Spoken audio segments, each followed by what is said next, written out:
Bonjour mesdames, merci beaucoup de nous avoir rejoints sur cet atelier. Nous allons le filmer et le retransmettre sur YouTube dans pas trop longtemps pour avoir un petit souvenir.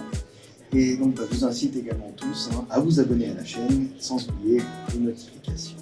Donc bonjour une nouvelle fois, je suis vraiment enchanté de vous recevoir dans ce très beau salon pour échanger ensemble autour d'un thème qui m'est cher personnellement et qui est cher à la population maritime, c'est la formation.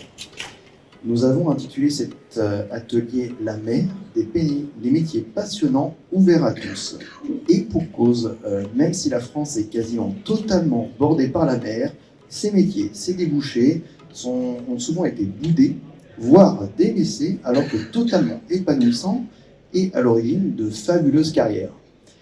Alors, nous allons parler de passion, d'ouverture, d'égalité professionnelle, et pour cela, nous recevons Caroline Galante. Bonjour Caroline, qui est chef de projet au sein du service de conseil et formation et responsable des formations chez Gaz Océan.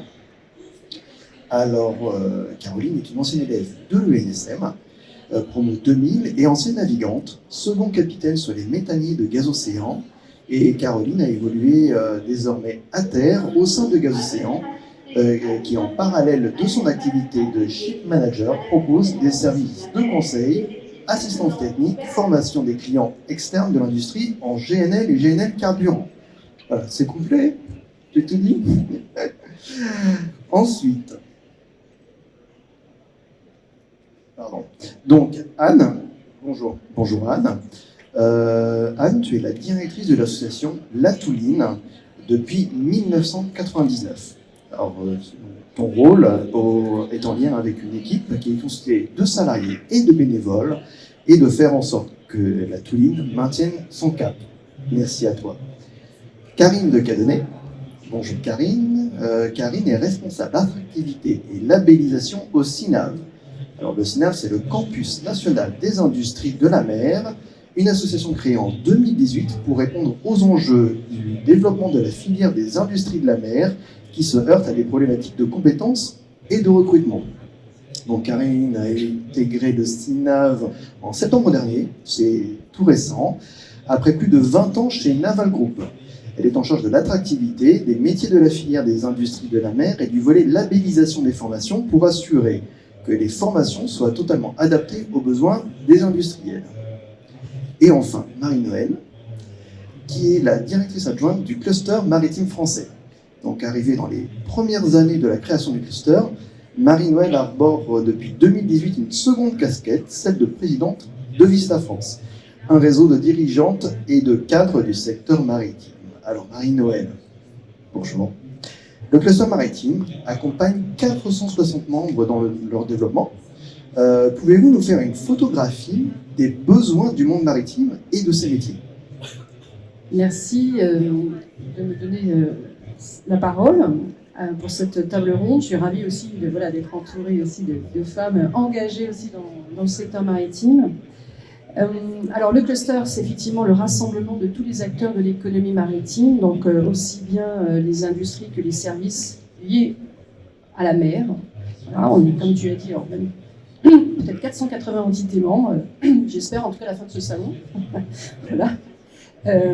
Et donc, le cluster, en fait, depuis 2006, fait une estimation du poids de l'économie maritime. Les derniers chiffres de 2022 nous permettent de voir qu'il y a à peu près 400 000 emplois et 97 milliards d'euros de valeur de production pour toute la filière maritime française. Donc, métier embarqué et de services autour du maritime. Tout à fait, exactement. Donc c'est une filière maritime qui progresse complètement depuis 10 années en croissance dans tous les secteurs traditionnels, émergents, et on recrute et on manque de bras. Je pense notamment au métier de l'industrie navale. Et là, je pense que Karine pourra nous en parler plus en détail. Moi, je pense aussi évidemment au métier de la Marine nationale. Alors, la Marine nationale recrute. J'ai regardé les chiffres. En 2023, a recruté près de 4200 jeunes. Elle est très attractive, la Marine nationale. Dernier chiffre aussi en date, 22% des recrutements étaient des femmes. D'accord. Donc là, tu nous parles de métiers embarqués ou Embarqués. Marine marchande aussi, mais Caroline, je pense, voilà, on donnera plus de détails, mais j'ai vu le NASM a pour objectif de doubler le nombre d'officiers diplômés. Donc d'ici 2027. Et voilà. Ça, c'était les chiffres que nous avait donnés le président de la République. Voilà, c'est bien. Sur accord, c'est bien. Voilà, donc en tout cas, voilà, tous ces secteurs, tous ces métiers voilà, sont en croissance et recrutent. On a également aussi tous les métiers liés, je dirais, aux filières, aux secteurs émergents. Et je pense à tous les secteurs liés au développement durable, liés aux transitions énergétiques. Et voilà, mais tout ce qui est transition énergétique, tout ce qui est transition environnementale. Donc les énergies marines renouvelables, effectivement. Et comme vous le savez, tu nous parles de l'éolien offshore, en fait, mais également de la transition énergétique des navires. Tout à fait. Alors, effectivement, du côté de la décarbonisation du transport maritime, il y a une multitude, je dirais, de métiers, parce qu'il y a une multitude de solutions à trouver. Et ça, effectivement, ça ouvre des perspectives pour tous les métiers nouveaux qui vont être créés. Donc, beaucoup de métiers d'ingénieurs, mais ça, effectivement, Caroline, je pense que tu en parleras. Donc, des métiers, voilà, c'est l'avenir, en fait, aussi. C'est les métiers de demain, les métiers d'innovation, liés donc à tous ces enjeux de décarbonation du transport maritime. Et puis, pour parler des énergies marines renouvelables, parce que vraiment, c'est une filière qui se développe depuis plusieurs années, puisqu'on a enfin aussi le parc d'éolien offshore. Là, quelques chiffres, en fait, il y a eu 1700 recrutements qui étaient prévus pour 2023 dans la filière des EMR. Une filière qui compte déjà 7500 ETP et qui devrait représenter 20 000 ETP d'ici 2035. Il y a 40% des entreprises interrogées ont déclaré avoir eu du mal à recruter en 2022. Et ça représente une cinquantaine de métiers en tension qui ont été cités par les répondants lors notamment du questionnaire, enfin du sondage que l'on réalise à travers l'Observatoire sur les énergies de la mer du cluster. Donc on voit qu'effectivement, même dans les secteurs émergents, on recrute, effectivement, donc il y a de la place pour les jeunes, pour tous les talents, et en même temps, il faut se tourner vers ces métiers, et il faut qu'on, nous, les acteurs, on fasse mieux connaître tous ces métiers. Et je pense aussi aux métiers liés au numérique, liés à la cyber aussi, et liés au financement. Financement parce qu'en fait, comme il y a une multitude de nouveaux projets, quel que soit le secteur, il faut aussi trouver des solutions de financement. Donc il y a aussi cette piste, je dirais, qui est importante, c'est d'entraîner en tout cas nos jeunes à aller vers ces métiers. Donc à la fois d'ingénieurs, de financement, mais il y a une multitude aussi, je pense à tous les métiers liés aux services maritimes, notamment il y a des avocats aussi, on a besoin d'assurance aussi, donc d'assureurs. Voilà, donc on a le secteur, l'économie maritime représente toute cette diversité et on parle de 1000 emplois. Voilà. D'accord, donc on a un éventail très large, de la construction jusqu'à ingénieur, avocat, donc des formations très diverses, des plus simples aux plus compliquées et aux plus innovantes. Exactement. Et bien pour cela, on va parler avec Karine. Nous avions reçu l'ENAIG, c'est Galin, aux assises de l'économie de la mer, qui nous a dit beaucoup de choses déjà sur le CINAV. Mais pour votre part, vous êtes responsable d'un aspect très intéressant de l'activité du CINAV, à savoir l'attractivité et la labellisation. Alors, les professions maritimes ont-elles vraiment besoin d'une mise en avant de leur attractivité? Et la labellisation, de quoi et pourquoi faire? Alors bonjour à tous, je suis ravie d'être avec vous ce matin pour vous parler donc de l'attractivité effectivement des métiers de l'industrie de la mer. Alors déjà, c'est quoi l'industrie de la mer? Ça va être tout ce qui va être le naval civil, le naval militaire, le nautisme et les énergies renouvelables. Alors en quelques chiffres, c'est 140 000 emplois, c'est plus de 1000 métiers différents comme tu le disais, et c'est surtout 10 000 recrutements à assurer chaque année. Donc c'est colossal et c'est un enjeu majeur pour la bonne santé de nos entreprises. Alors c'est effectivement pour ça, pour répondre à cet enjeu d'attractivité, que le CINAV a été créé en 2018 par les industriels et par 4 régions du littoral. Alors, on ne peut pas concentrer nos efforts sur les 1000 métiers, ce serait impossible. Donc, on se focalise sur une trentaine de métiers en tension, métiers qui sont déterminés par une gestion prévisionnelle des emplois et des compétences que nous réalisons chaque année avec les industriels et qui vont nous permettre d'avoir une visibilité sur les 3 ans à venir, donc en termes de recrutement et aussi de formation associée. C'est relativement court, 3 ans. Ah non, 3 ans, c'est déjà énorme pour les entreprises, je peux vous assurer, j'ai fait souvent des plans de charge. Oui, il faut pouvoir les former, les gens. Ouais, mais en fait, ça, c'est la visibilité en recrutement. Après, effectivement, D'accord. ça s'anticipe, mais bon, généralement, il n'y a pas une si grande diversité que ça en 3 ans. Mais c'est pour un industriel, c'est déjà assez difficile. Alors, les métiers en tension, c'est surtout des métiers d'ouvriers, de techniciens. On va retrouver, comme à chaque fois, les usineurs, les chaudronniers, les électriciens, les stratifieurs aussi. Et puis, on retrouve maintenant quelques métiers de l'ingénieur, donc comme tu le disais, notamment dans le domaine de la cybersécurité, donc effectivement. Donc juste avant, les métiers d'ouvrier, de technicien, c'était plus sur la construction navale, et là, c'est plus sur la gestion informatique. Oui, alors, construction navale, maintien en conditions opérationnelles, c'est tout le cycle de vie du navire pour les métiers. Et puis c'est vrai que maintenant, on souffre aussi, la cybersécurité, c'est vraiment très très important pour nos industriels. C'est vraiment un domaine primordial. Et puis en termes d'attractivité, on souffre beaucoup de l'image de nos métiers, notamment dans les jeunes générations qui ont vraiment une image dégradée des métiers. C'est encore les métiers du passé, peu innovants, avec des horaires difficiles. Donc c'est vraiment cette image-là qu'il faut qu'on casse. Qu'on leur parle vraiment de ce que c'est le métier. C'est pourquoi donc, au CINAV, on a développé des outils que je trouve innovants pour justement parler des métiers et des formations associées. Alors du coup, on va à la rencontre de notre public. Alors ça va être les collégiens, les lycéens, les demandeurs d'emploi, ainsi que les personnes en reconversion professionnelle. Alors on a plusieurs outils. On a des containers aménagés itinérants. Donc, vous allez pouvoir nous retrouver dans les différents salons d'orientation ou dans les grandes fêtes maritimes. Et puis, on a aussi des lieux sédentaires où les groupes vont pouvoir venir nous voir. Alors, ça va être sur Brest, sur Rouen, à Anglette, où on a un partenariat avec le bateau Hermione. Et puis, ici, en région sud, vous allez pouvoir nous retrouver à la Seine-sur-Mer, ainsi que des métiers de Marseille. Alors, en quelques chiffres, sur 2023, on a fait 12 000 rencontres. Donc c'est vraiment assez important. Et puis surtout, on a réussi à susciter des vocations chez près de 20% des jeunes qu'on a rencontrés. Et ce chiffre passe à 35% dans le cadre des reconversions professionnelles. Donc voilà, c'est une assez fierté là-dessus. Et pour la deuxième question que vous m'aviez parlé, c'était sur la labellisation. Tout à fait. Alors, c'est quoi la labellisation, effectivement? Et pourquoi faire? Et pourquoi faire? Alors, CINAV, on n'est pas un organisme de formation. On apporte une coloration maritime aux formations déjà existantes. Alors, pour ce faire, on s'est entouré d'experts du domaine de l'ingénierie.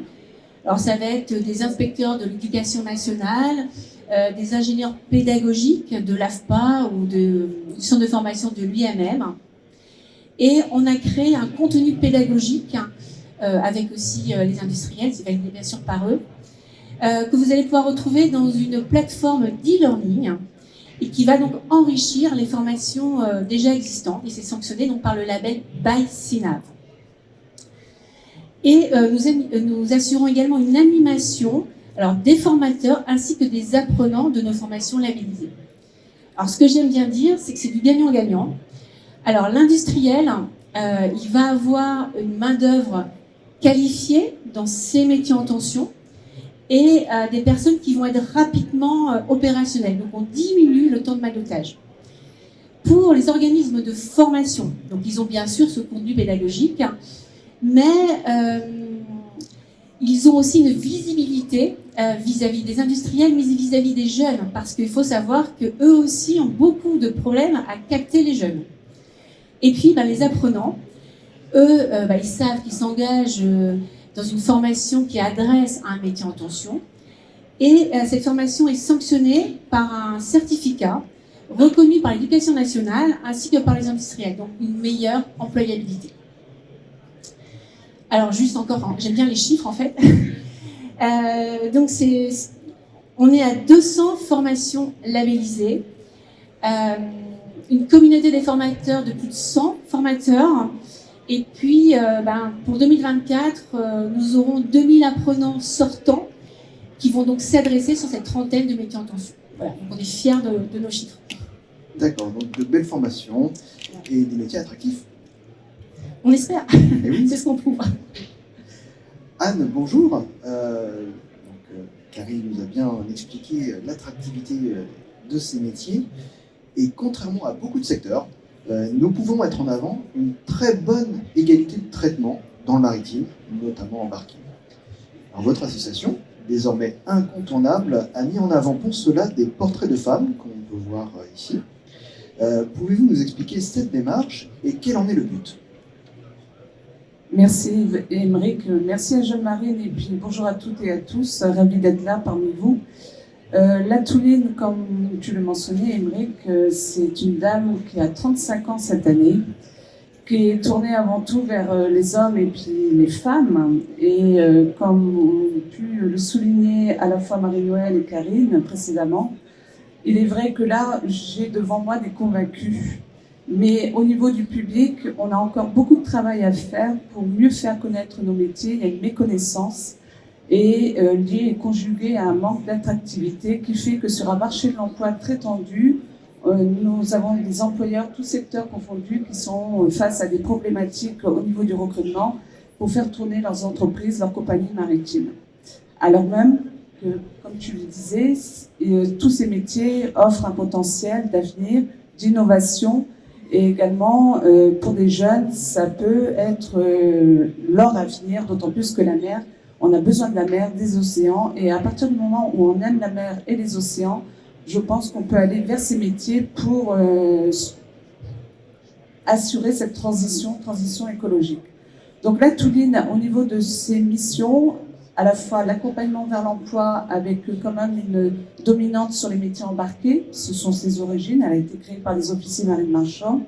Ensuite, du fait des accompagnements qu'elle a pu réaliser au niveau des marins, les navigants à un moment donné, pour des raisons choisies ou subies, arrêtent la navigation, donc souhaitent s'orienter vers d'autres secteurs d'activité. Et on s'est tourné vers des partenaires, on a noué des différents partenariats. Là-bas, je fais un petit clin d'œil à Bretagne Pôle Naval, notamment avec qui on a initié un salon qui s'appelle Pro-Mer et qui, justement, est une réponse à ces difficultés auxquelles nous sommes confrontés.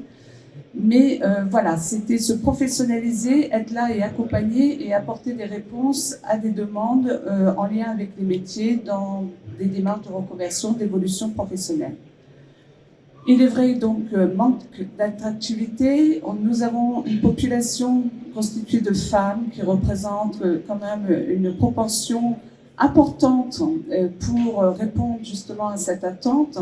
Et donc on a choisi de valoriser des parcours de femmes qui exercent des métiers dans différents secteurs d'activité, car rien de tel que des pairs, P-A-I-R-E-S, pour parler de ces métiers à travers leur parcours et pour rendre plus inspirant justement vis-à-vis d'un public, des jeunes filles, des femmes, qui parfois, liées à des stéréotypes, à des clichés, hésitent à aller jusqu'au bout de leurs convictions. Donc, on a réalisé cette expo en lien avec différents partenaires. On a été soutenu par des régions, région Bretagne, région Sud PACA, par Armateur de France également, avec qui nous avons un partenariat.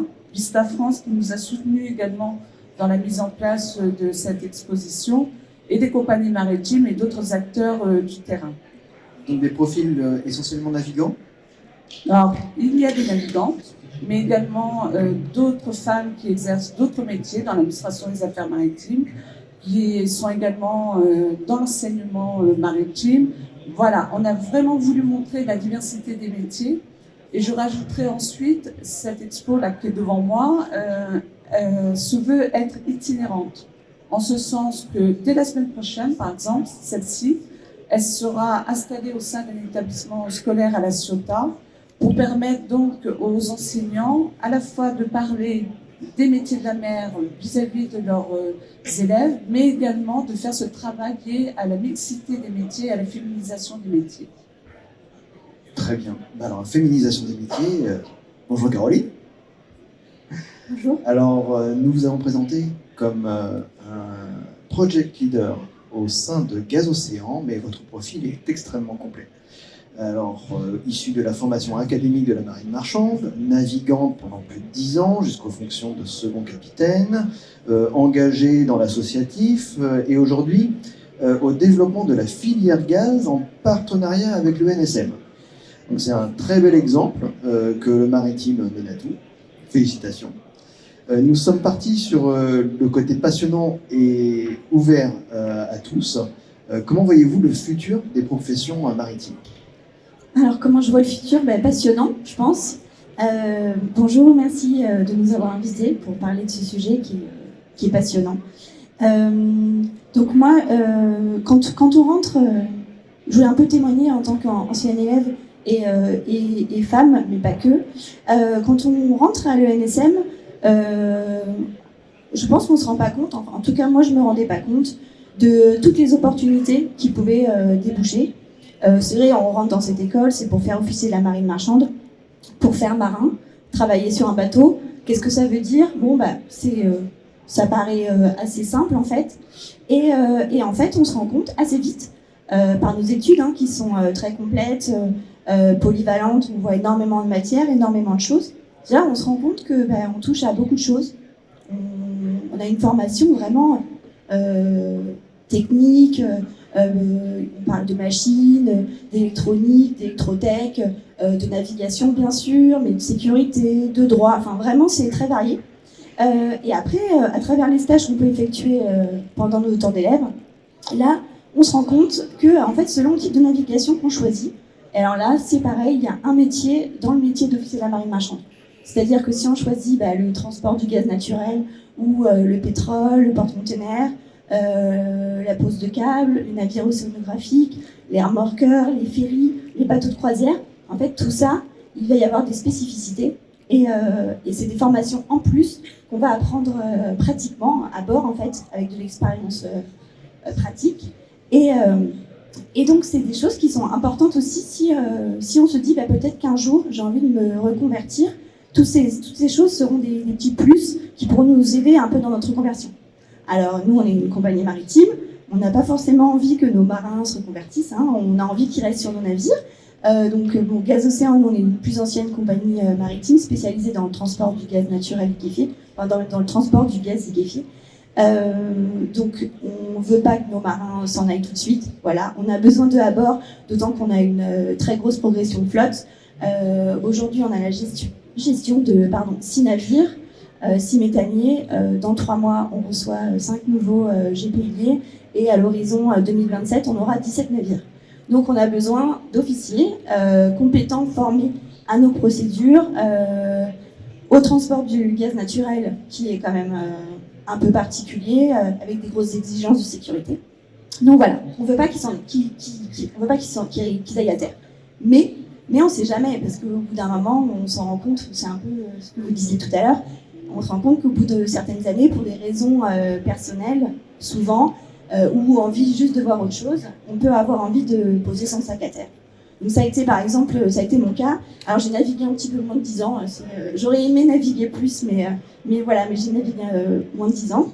Donc j'étais second capitaine sur les bateaux de Gaz Océan. Moi j'ai adoré vraiment ce métier. Vous avez dit tout à l'heure, des passionnés de la mer. Moi, quand j'ai commencé ce métier, j'étais pas passionnée de la mer. J'étais parisienne, donc je connaissais un peu la mer, mais j'avais vraiment pas cette passion. Je cherchais un métier un peu hors du commun, et en fait, c'est devenu une passion. Vraiment, j'ai trouvé ça génial. J'ai adoré, j'étais très contente. Mais à un moment, pour des raisons personnelles, j'avais envie d'avoir des enfants et j'avais envie d'arrêter de naviguer. Et après, c'est pas facile quand on a des enfants, femmes et même hommes, de repartir naviguer.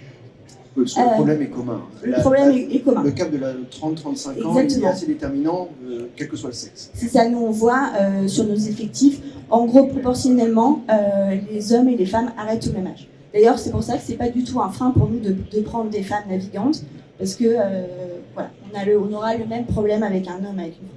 Et donc, que faire si cette volonté est d'arrêter de naviguer? Donc, parce que comme ces gens, on les a formés, on a investi, et puis ils ont des compétences. Donc, en fait, nous, Gaz Océan, ce qu'on va faire, c'est qu'on va essayer de les utiliser pour capitaliser sur leur expérience à bord. Donc, c'est ce que j'ai fait. Donc, quand j'ai arrêté de naviguer, Gaz Océan m'a proposé une place à terre au sein du service Business Development Consulting et Training. Et donc, en fait, on a une activité de conseil et de formation pour des clients extérieurs, où en fait on va proposer des services d'assistance technique, de commissioning, d'études pour l'industrie du GNL, parce qu'ils sont très en recherche de cette expertise opérationnelle qu'on a.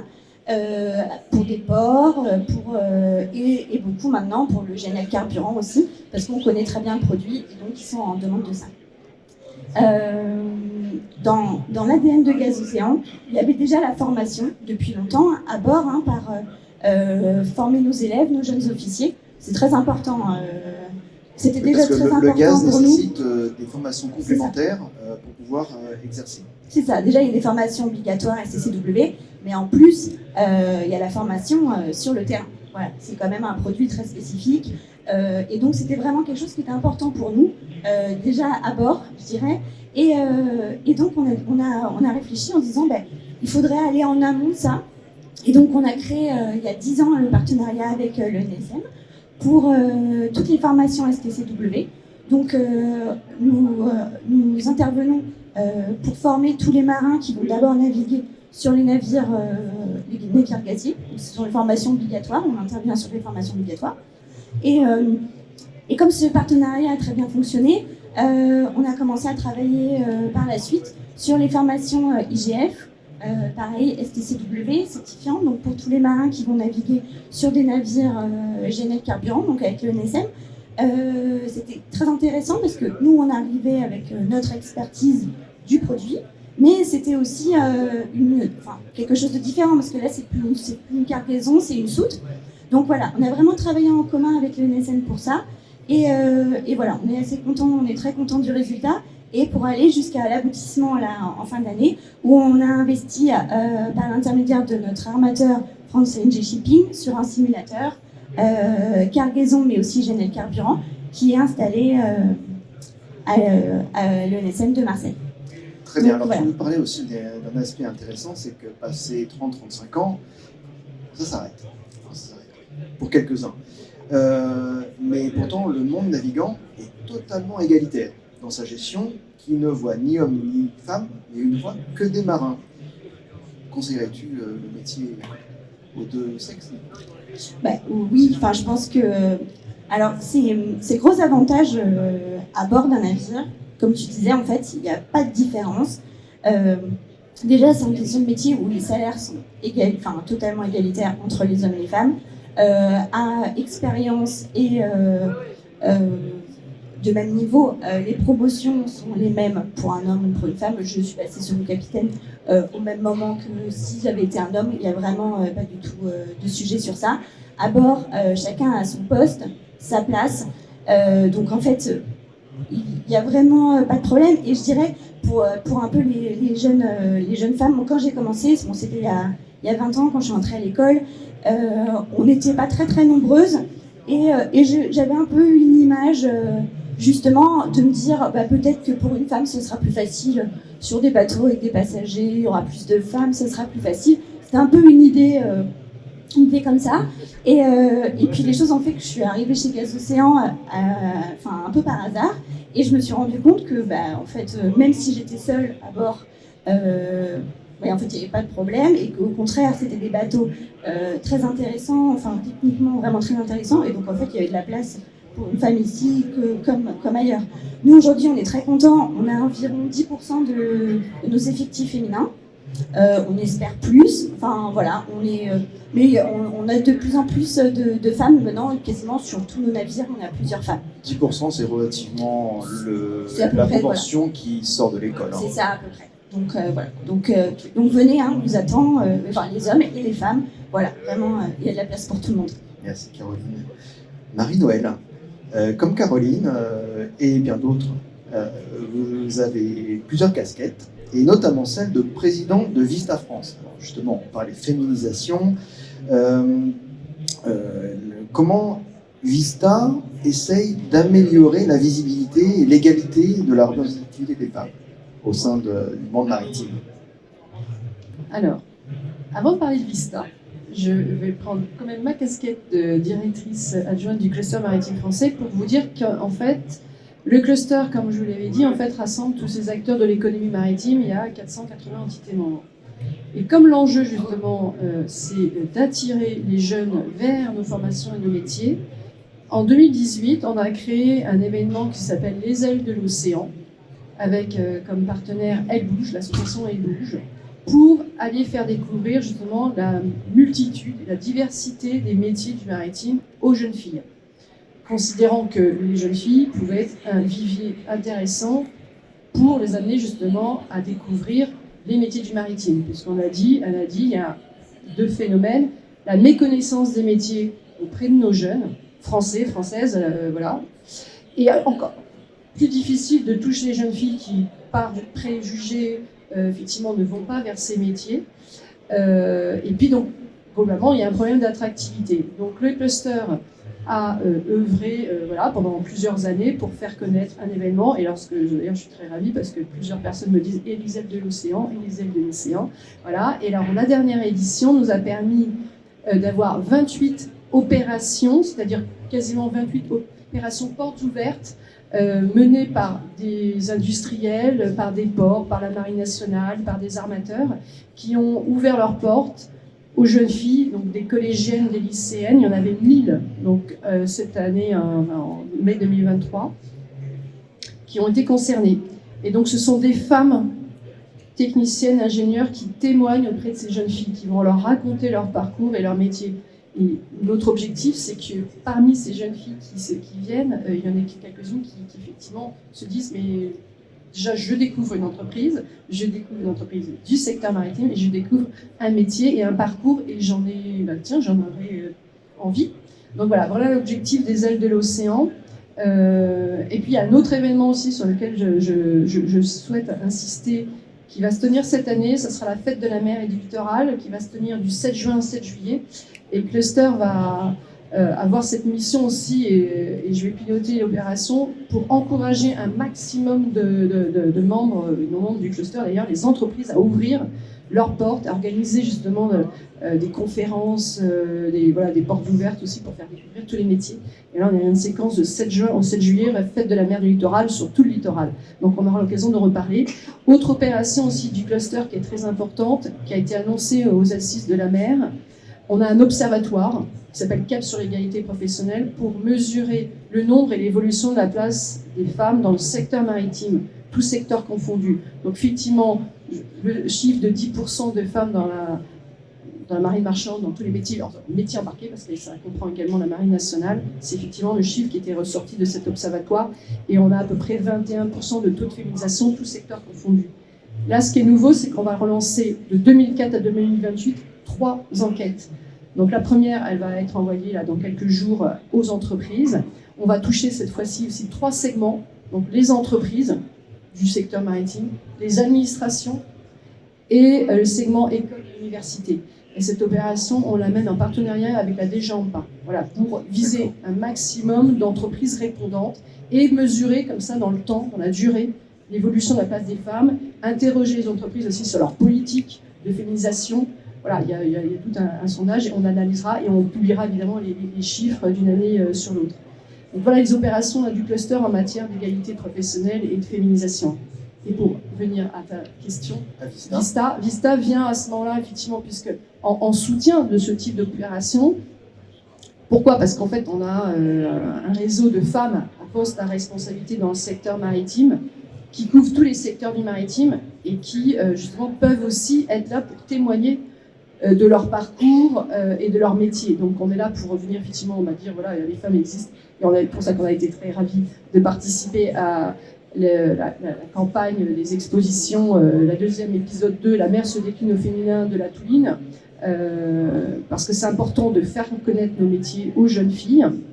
Et puis on a d'autres, enfin Vista c'est 170 membres, bientôt 200, on fête les 20 ans de Vista France cette année. On appartient à un réseau qui est international, donc il y a 59 associations nationales dans le monde et ça représente 4300 membres. Donc voilà, on reflète la présence des femmes dans le monde maritime. Voilà ce que je peux dire, effectivement. Puis après, on a d'autres opérations, évidemment, pour porter la bonne parole et dire oui, c'est possible, oser les métiers du maritime. Merci Marie-Noëlle. Alors Karine, la mixité semble de plus en plus acquise et rentrer dans les usages. Voyez-vous une réelle évolution dans les prospections vers les plus jeunes? Alors, c'est vrai que la mixité, c'est quelque chose qui est rentré dans les mœurs. Je pense que tous les industriels ont envie d'avoir des équipes mixtes. Il y a un intérêt qui est compris par tout le monde. Mais c'est difficile. Alors, moi, je peux en témoigner. Il y a un an, j'étais encore responsable d'un département de production de 80 personnes, essentiellement des ouvriers et des techniciens. Et j'avais des difficultés à féminiser mes équipes. Alors, non pas par réticence de mes responsables d'équipe, absolument pas, mais par manque de candidature féminine. Donc, c'est vrai que c'est vraiment très, très compliqué. C'est pourquoi il est primordial d'aller chercher les jeunes filles dès le collège. C'est pourquoi nous avons beaucoup d'actions en ce sens. Comme je disais tout à l'heure, dans nos lieux d'incarnation, on fait venir des classes de collège pour leur parler des métiers, expliquer que c'est vraiment des métiers passionnants, comme on a pu le voir. Et vous avez des résultats concrets? Ouais, je vais y venir tout de suite. Donc c'est vraiment important de semer des petites graines comme ça, parce que quand ils arrivent, en fait, ils n'ont pas encore de parcours professionnel défini, ils ne savent pas ce qu'ils veulent faire. Donc c'est vraiment à ce moment-là qu'il faut qu'on arrive. Et ça nous permet aussi de redorer la voie professionnelle, qui est encore considérée comme une voie de garage, alors, auprès des jeunes, mais c'est surtout auprès des prescripteurs que sont les parents et de certains professeurs des collèges. Donc ça aussi, il faut que ça arrive à changer. Et en termes de résultats, donc comme disait Marie-Noëlle, on a fait aussi beaucoup d'actions pour que les jeunes filles rencontrent les industriels. Et la dernière action qu'on a faite, c'était en décembre dernier sur Brest, où on a permis à 100 jeunes filles de rencontrer 8 industriels de 3 entreprises différentes, avec des parcours très très intéressants, de belles carrières, des emplois très différents. Et puis, nos résultats, c'est que quand elles sont arrivées, elles étaient 3% à vouloir aller vers un métier industriel. Je ne parle même pas de l'industrie de la mer, 3%. Et à l'issue de la journée, elles étaient plus de 50% à vouloir être embarquées avec nous vers nos métiers. Donc on était vraiment très satisfaits. Voilà, donc ce qu'il faut vraiment que tout le monde soit convaincu. On a 1000 métiers dans l'industrie de la mer. Ils s'accordent au masculin comme au féminin. Et on peut faire de très très belles carrières là-dedans. Voilà. Merci beaucoup. Anne, nous sommes actuellement au plein emploi, puisque la mer manque de bras. Quel secteur voyez-vous le plus sous tension de votre point de vue? Tous. Bon, merci. Tous, ils ont besoin de compétences, de nouvelles compétences. Et tous ceux qui sont présents dans ce salon, si tu vas au-devant d'eux, tu leur poses la question, est-ce que vous recherchez du monde? Tous vont te répondre oui, bien évidemment, et à tout niveau de formation. Donc, effectivement, là, comme on le disait précédemment, il y a différents paramètres qui se conjuguent, qui rendent compliqué. Mais malgré tout, on est plusieurs acteurs, actrices qui se mobilisent pour mieux faire connaître ces métiers. On voit qu'il y a des démarches qui sont mises en place également. Je pense vis-à-vis des scolaires, le brevet d'initiation mer, le BIMER, de mettre de l'eau salée dès le plus jeune âge, d'en parler, de se tourner, de mettre au niveau des programmes, au lieu de parler dans le cadre de la poésie, la dictée, faire que ça soit des thématiques en lien avec l'océan. Peut-être que, au fur et à mesure, au niveau des plus jeunes, ils se diront, quand ils auront l'âge de l'orientation scolaire, pourquoi pas me diriger vers un métier qui est en lien avec la mer. Et puis également, il y a tout ce milieu scientifique qui, au fur et à mesure, vulgarise cet environnement de la mer, des océans, c'est ce que je vous parlais. Hein, c'est vraiment que cet environnement, c'est 70,8 de notre surface. C'est notre avenir, et l'avenir se fait avec des jeunes. Et si ces jeunes vont s'orienter justement vers ces métiers, c'est gagnant. Et c'est vrai, comme disait Karine, ça fait d'autant plus plaisir quand on voit les retours, quand on fait les différentes manifestations, quand tous on se mobilise et on est un certain nombre. Et quand on voit les retours qu'on peut avoir, c'est plutôt positif. Donc il faut continuer à convaincre, il faut continuer à écouter, à échanger, peut-être à se remettre en question, parce que parfois on est tellement persuadé de faire les choses de façon correcte, peut-être pas aussi, il faut entendre les nouvelles aspirations des plus jeunes, car l'équilibre aussi entre les aspirations familiales, personnelles et professionnelles, elles ont un petit peu évolué. Donc, adapter aussi les conditions de travail. Voilà, donc on voit des choses qui se font au fur et à mesure. Il faut en parler. Il faut en parler et sortir de l'entre-soi, surtout. Voilà. Peut-être faire venir d'autres personnes qui viennent de d'autres secteurs dans le cadre de telles manifestations pour montrer justement cet enthousiasme qui nous mobilise tous et toutes. Merci Anne. Donc en fait, dès le plus jeune âge, quand on est sur la plage, plutôt regarder l'horizon comme un point de départ. Tout à fait. Merci beaucoup. Caroline, on va finir avec toi. Un marin qui évolue à terre, c'est assez fréquent. Peut-on conseiller les métiers embarqués comme tremplin pour une meilleure évolution professionnelle? Oui, alors lesquels, c'est ça que tu voulais me demander? Le GNL, non, je plaisante. Il y a beaucoup de, comme on en a parlé, il y a beaucoup de métiers dans le métier, beaucoup de spécificités. Là, avec la transition énergétique, il y a énormément de sujets qui arrivent. Donc je pense que les années qui vont arriver vont être passionnantes. Donc venez, pour les élèves, naviguez quand même, parce que je pense que même si votre formation est très bonne, la formation pratique à bord est indispensable et vous permettra de proposer une expertise supplémentaire pour une carrière peut-être meilleure. Voilà. Donc c'est vraiment mon conseil, naviguez, en tout cas venez tous, on vous attend. Et ça a toujours été la valeur ajoutée des formations maritimes, c'est la formation initiale, complémentée par l'expérience acquise à bord. Merci beaucoup mesdames. Il nous reste très très peu de temps. Est-ce que quelqu'un aurait une question? Oui. Bonjour. Oui, je voudrais juste avoir quelques informations concernant le portuaire éventuellement. J'aimerais avoir votre avis sur les enjeux actuellement des métiers portuaires et les perspectives. Merci.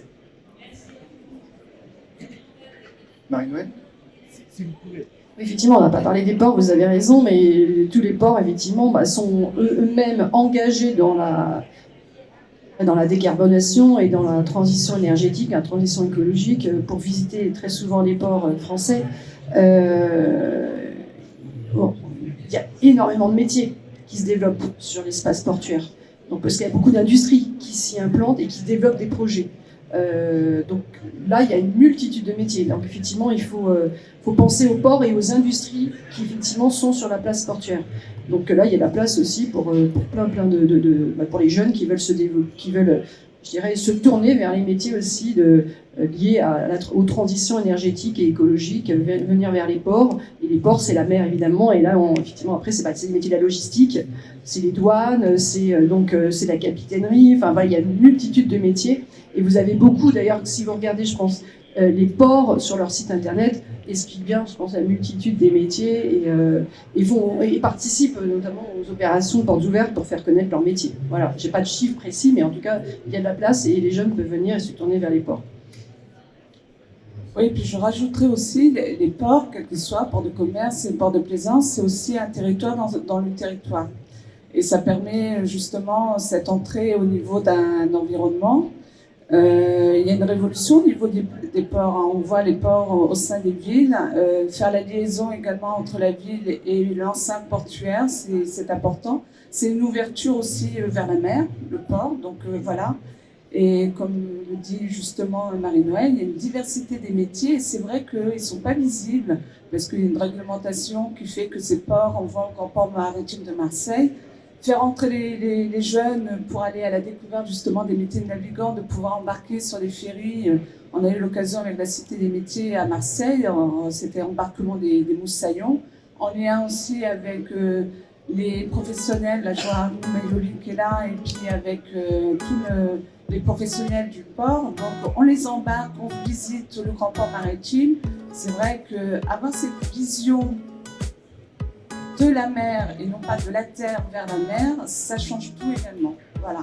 Donc c'est des choses à renouveler et à refaire. Eh bien, merci beaucoup, mesdames. J'espère que vous avez apprécié. On se retrouve très rapidement sur YouTube. Et à très bientôt. Merci.